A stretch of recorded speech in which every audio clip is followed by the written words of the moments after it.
Good morning, students. Today is 6th of April and we are starting our topic. Actually, we are continuing the last topic जिसमें हमने ventricular joint diastole atrial systole के बारे में पढ़ा था.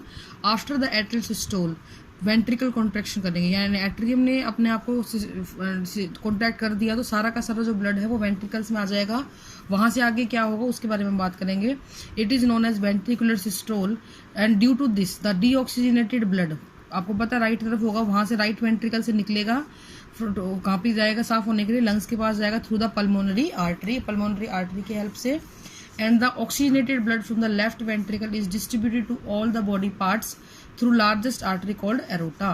तो इस तरीके से ये अपना जो पार्ट साइकिल है उसको कंप्लीट कर लेगा. यहाँ पे एक नोट मैंने लिखा हुआ है बेटा, लार्जेस्ट आर्टरी एरोटा होती है.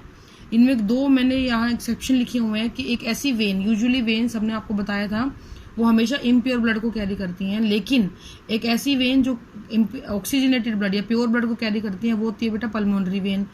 और ऐसी आर्टरी जो हमेशा डीऑक्सीजनेटेड ब्लड को कैरी करती है बेटा वो होती है पल्मोनरी आर्टरी. यानी ये दोनों की दोनों पल्मोनरी वेन और पल्मोनरी आर्टरी अपने मेन फंक्शन जो वेन और आर्टरी को परफॉर्म करना है उसका रिवर्स में काम करती हैं. वेन्स इम्प्योर ब्लड को लेके जाती हैं लेकिन पल्मोनरी वेन प्योर ब्लड को लेके जाती है. आर्टरी हमेशा प्योर ब्लड को लेके जाती है लेकिन पल्मोनरी आर्टरी किसको लेके जाती है बेटा, इम्प्योर ब्लड को लेकर जाती है. Now our next topic is double circulation. The blood circulation in human is known as double circulation because the blood passes through the heart twice for each circuit of the body. जब भी पूरी body के अंदर वो एक बार घूमता है तो वो दो बार हार्ट के अंदर से पास होता है वही ब्लड, इसीलिए इसको हम बोल देते हैं डबल सर्कुलेशन. फर्स्ट सर्कुलेशन में हम लोग क्या करते हैं, इस circulation involve the entry of blood from the all body parts to the heart. यानी बॉडी से सभी बॉडी पार्ट से हार्ट के अंदर ब्लड आएगा. The blood is deoxygenated which goes to lung for the oxygenation. अब ये जो ब्लड आया है क्योंकि बॉडी में ऑक्सीजन यूटिलाइज कर ली गई है तो ब्लड कैसा निकलेगा, वहां से इम्प्योर निकलेगा. इस इम्प्योर ब्लड को हार्ट में लाया जाएगा, राइट ऑरिकल से राइट वेंट्रिकल, और राइट वेंट्रिकल से वापस कहाँ जाएगा बेटा, लंग्स में जाएगा साफ होने के लिए या ऑक्सीजनेशन के लिए या प्योर होने के लिए. सेकेंड सर्कुलेशन में क्या होता है, ये साफ जहाँ involve entry of the oxygenated blood from lungs into the heart. अब साफ खून वापिस से साफ होके लंग्स से हार्ट में आएगा और पूरी बॉडी के अंदर डिस्ट्रीब्यूट कर दिया जाएगा. तो इसमें जो बेटा पहला सर्कुलेशन है उसको हम सिस्टेमिक पल्मोनरी सर्कुलेशन बोलते हैं, सेकंड वाले को हम सिस्टेमिक बोलते हैं. ये मैं आपको आगे एक डायग्राम में समझाऊंगी भी. And it is made possible. अब ये चीजें संभव कैसे हुई है डबल सर्कुलेशन, क्योंकि ह्यूमन हार्ट दो हाफ में बटा हुआ है, 4 चैम्बर है.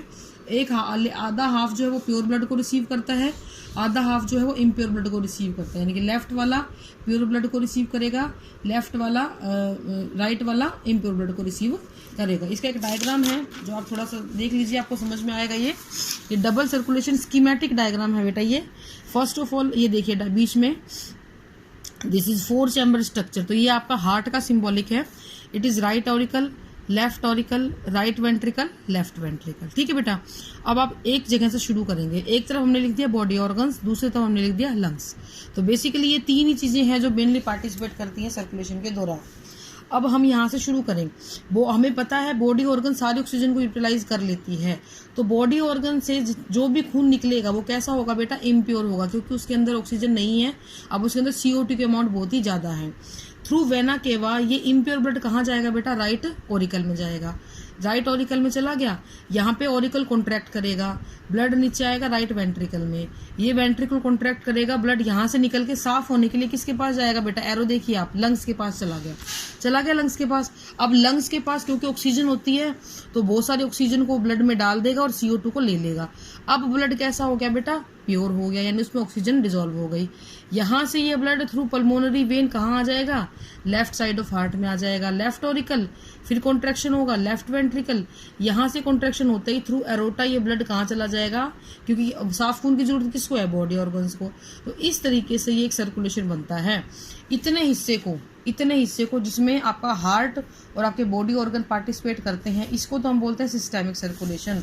और इतने हिस्से को जिसमें आपका हार्ट और आपका लंग पार्टिसिपेट करता है बेटा, उसको हम बोलते हैं पल्मोनरी सर्कुलेशन.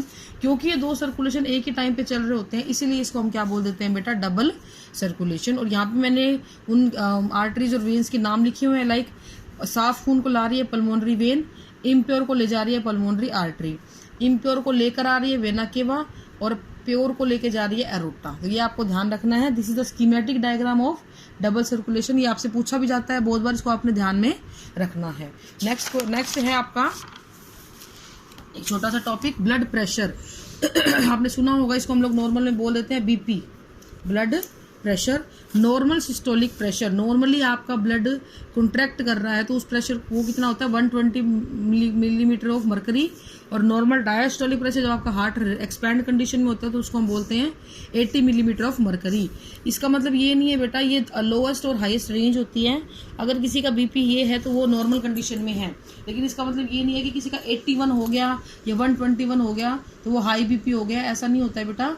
130 140 तक चला जाए तो हम कह सकते हैं हाई बीपी है। इसी तरह 80 से अगर नीचे चला जाए, 60 70 50 तक चला जाए तो हम कह देंगे कि वो लो बीपी है। लेकिन 121 120 से ऊपर 121 122 123 ऐसा हो जाए तो हम कह देंगे कि ब्लड प्रेशर बढ़ गया, ऐसा नहीं होता है। एक लिमिट होती है हर चीज़ की। नॉर्मली बहुत से लोग होते हैं जिनका ब्लड प्रेशर इससे थोड़ा सा कम ही रहता है, और यहाँ पे भी थोड़ा सा कम ही रहता है। तो इसका मतलब ये नहीं कि वो परमानेंटली कुछ को दिक्कत है या इससे थोड़ा सा ज़्यादा है, लेकिन बहुत ज़्यादा फर्क आ जाए it may be a disease. हम एपरेटस जो यूज़ करते हैं बीपी को मापने के लिए दैट इज स्फेग्मोमैनोमीटर। आपने देखा भी होगा आजकल लगभग हर घरों में स्फेग्मोमैनोमीटर प्रेजेंट है। The blood exertive force against the wall of vessels, जिस भी वेसल के अंदर से वो पास हो रहा है ब्लड उसके ऊपर एक फोर्स को एक्सर्ट करता है। इसी फोर्स को हम क्या बोलते हैं बेटा, ब्लड प्रेशर बोलते हैं। आर्टरीज में ये प्रेशर बहुत ज़्यादा होता है एज कम्पेयर टू वेन्स। ये दो तरीके का होता है, वो मैं बता चुकी हूँ आपको ऊपर भी, systolic and diastolic. The pressure of blood inside the artery during the ventricular contraction, जब वेंट्रिकल कॉन्ट्रैक्ट करते हैं और खून लंग्स में और बॉडी पार्ट्स में जाता है तो उसको हम बोलते हैं सिस्टोलिक ब्लड प्रेशर।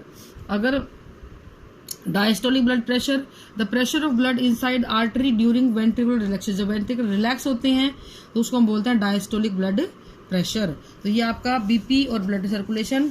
नाउ हमारा नेक्स्ट सर्कुलेटरी सिस्टम एक और है, lymphatic system. It is the second important circulatory system that permeates the entire human body and transport liquid called lymph. lymph को आगे लेके चलता है from body tissue to the blood vascular system। तो blood vascular system के simultaneously ये काम करता है। इसके बाद बेटा आपको एक असाइनमेंट, ये बाकी हम कल इसको एक्सप्लेन करेंगे, बड़ा टॉपिक है। कुछ क्वेश्चंस हैं जो आपने करने हैं। ये डबल सर्कुलेशन में आपको समझा चुकी हूँ। Now these are the questions you have to write in your notebook. Assignment number 2 है शायद ये।